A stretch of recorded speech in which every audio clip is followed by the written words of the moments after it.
Hi class, welcome to the online session. We are going to have our renal pathology for this session. We have a total of 6 slides, starting with hydropic change of the kidney, that's slide 39.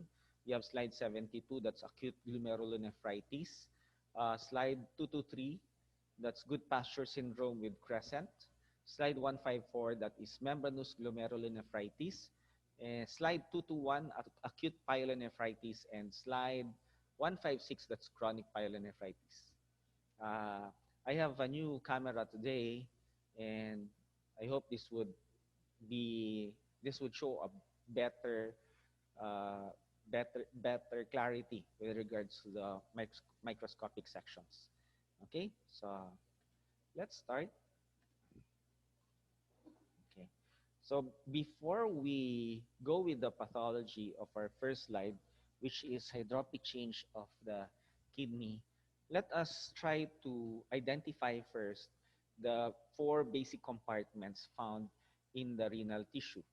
So this is what you call this, the glomerulus. And then we have the tubules, we have the blood vessels, and the stroma that supports all of the other structures would be what we call as interstitium. Why is there the need for us to understand their position, where they are, what they are, is because when we are going to look into the pathology of the kidney, we are going to look at which of them would be involved. Okay, so let's start with the hydropic change. So hydropic change is a form of reversible change that can be associated with nephrotoxicity. So if you remember our uh, second chapter, we talked about reversible changes. And the uh, histological manifestation in the cell would be either it's a cellular swelling or fatty change. So here we have the cellular swelling. So where do we see it? What compartment? It's the tubule. So the tubules here would show an increase in the cytoplasm. You can see the nuclei to be pushed to the periphery, and this can be attributed to nephrotoxic agents like drugs that was given to our patient. So I think this is the only feature that we would appreciate in this particular slide. So again, I'll just give you the other views so that you can understand that really a lot of the tubules here are affected by the hydropic change. So this is reversible. This is not yet necrosis. So we go to slide 18. Slide 18 is acute kidney infarct.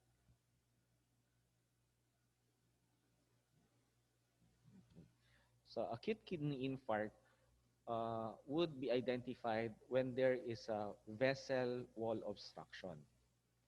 And when there's a vessel wall obstruction, it will cause absence of blood supply, perfusing that area.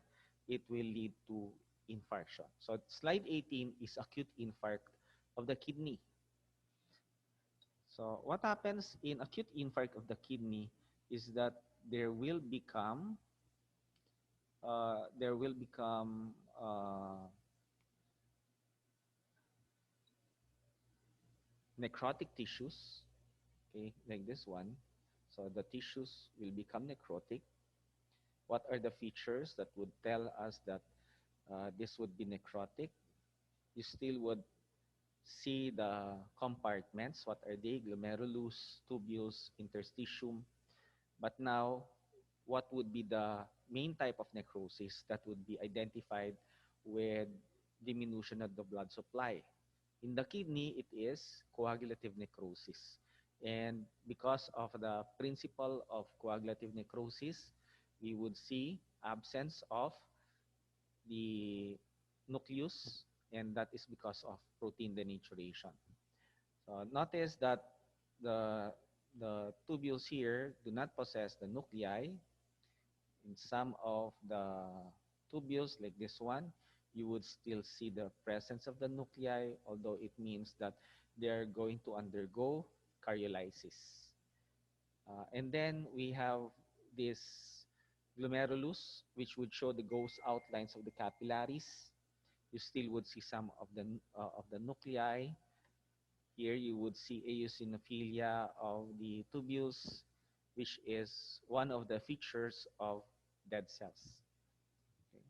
So we try to look at the other areas. Okay. You can see the ghost outlines, which is really a hallmark of coagulative necrosis.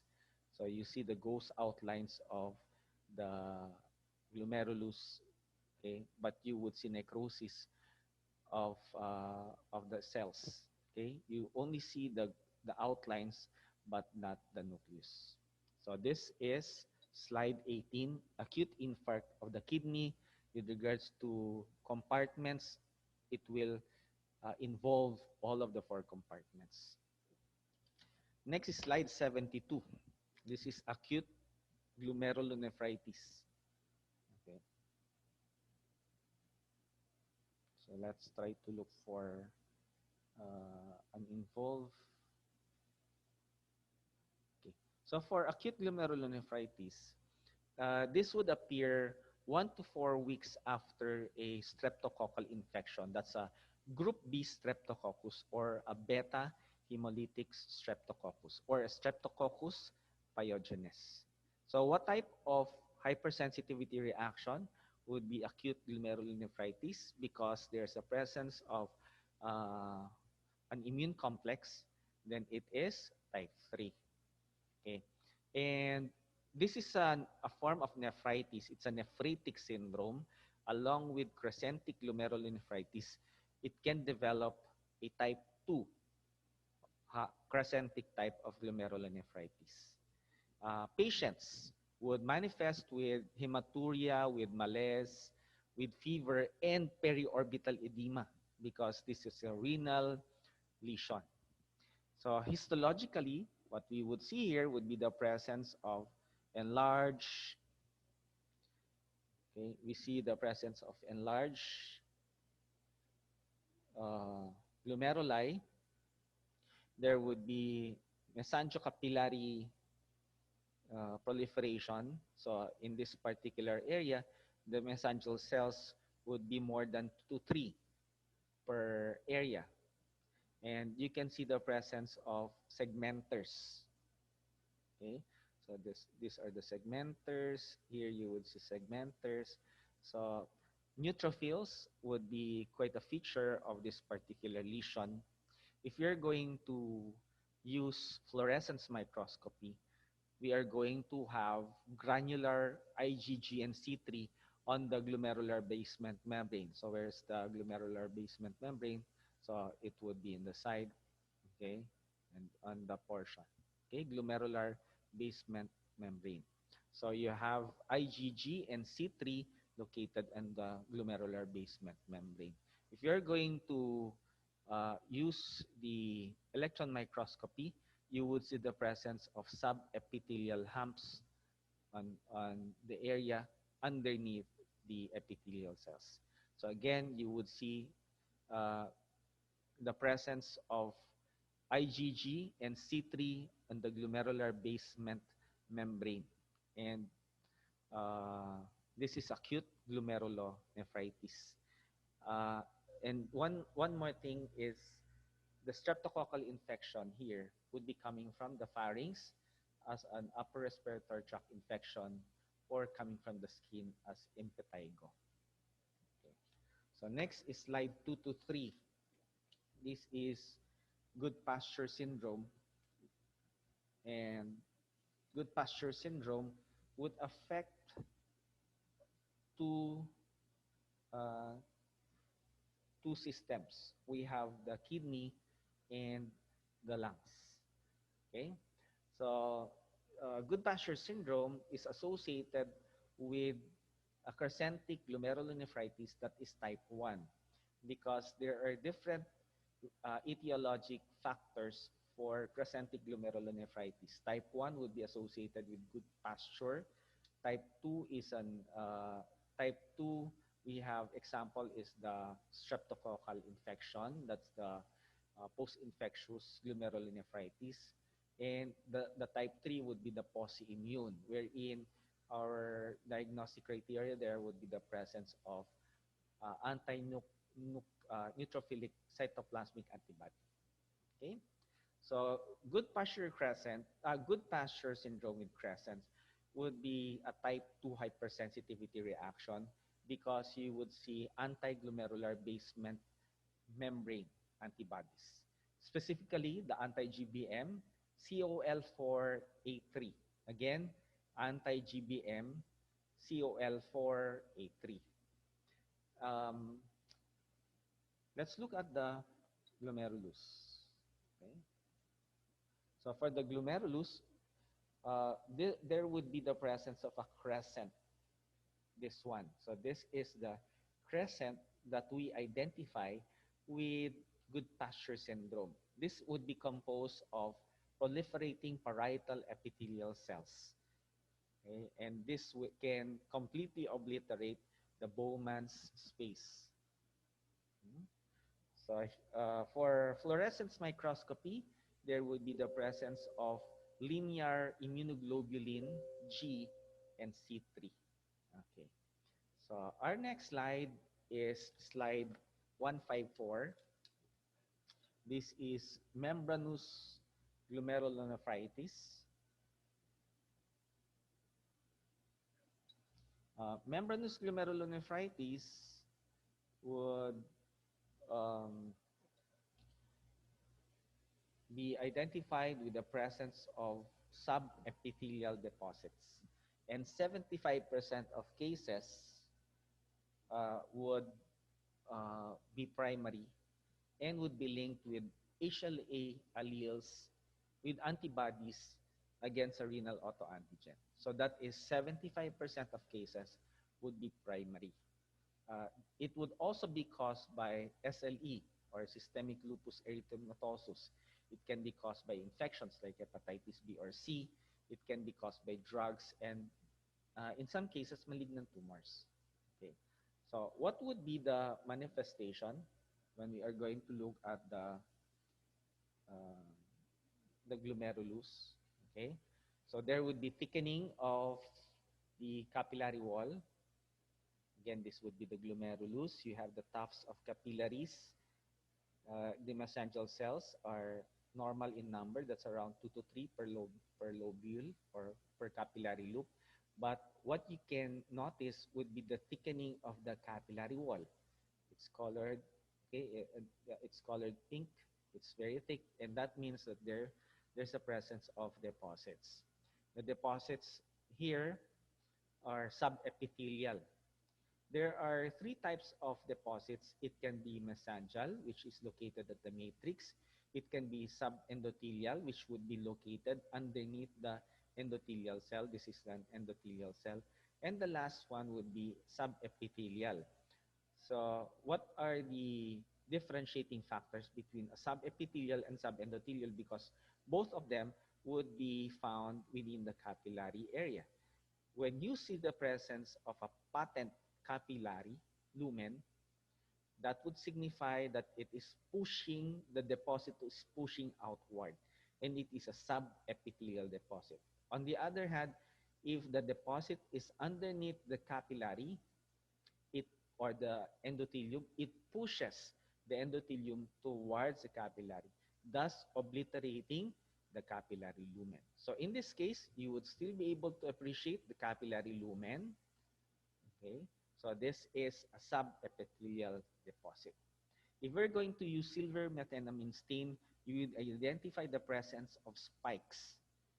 Okay, so spikes. So this is an H&E. So we won't be able to identify for the presence of spikes in membranous glomerulonephritis. Our next slide is, kindly bear with me, this is not so much of a good slide. This is IgA nephropathy.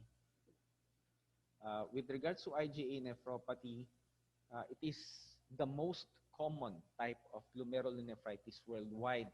And when we have glomerulonephritis, usually we would see, or patients would present with hematuria Okay, that's the presentation. And if we're going to look at this particular uh, glomerulus, okay, you would see mesangial cell proliferation here, although the cells are not not that good. Okay, I have to look for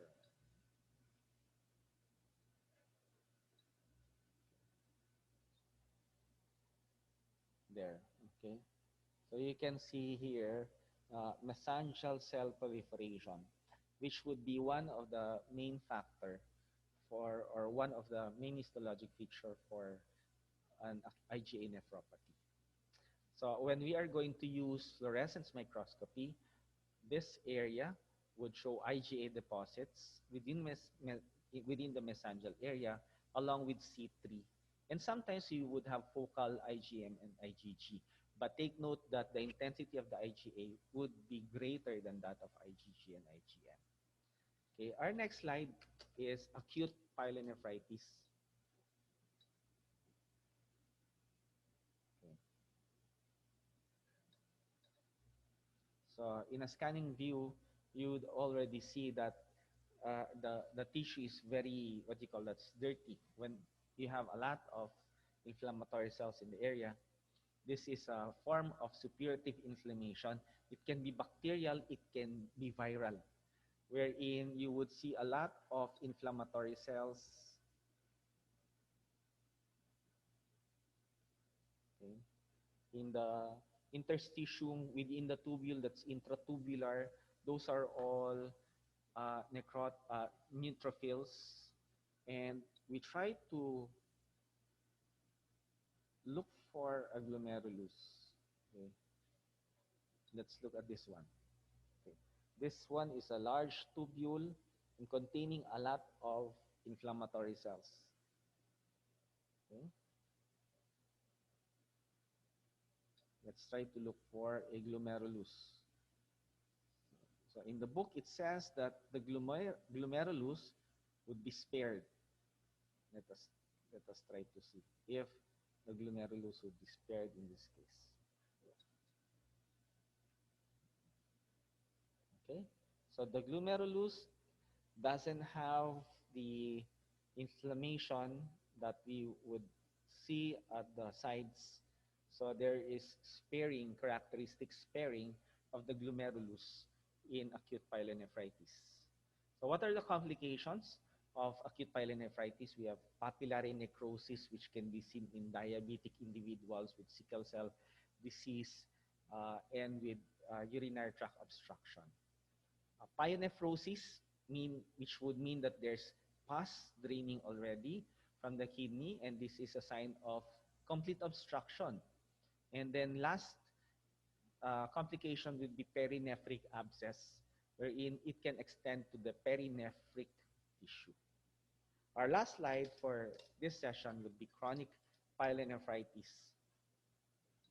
And chronic pyelonephritis can be attributed to, number one, the presence of a reflux nephropathy, which I think we can have a lot of uh, children children cases for that one.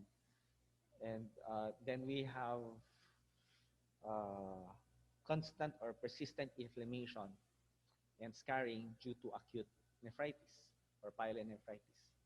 So what are the characteristic features uh, that we have?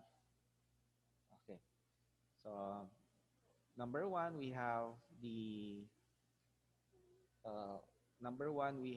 presence of chronic inflammation in the interstitium, and then we would see the presence of sclerotic glomeruli.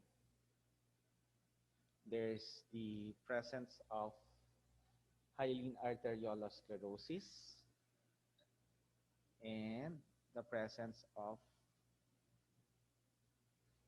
thyroidization of the tubules, okay, or tubular atrophy. There, tubular atrophy. So again, inflammation of the interstitium, tubular atrophy. We have the presence of sclerotic glomeruli. This is the hyaline arteriolosclerosis.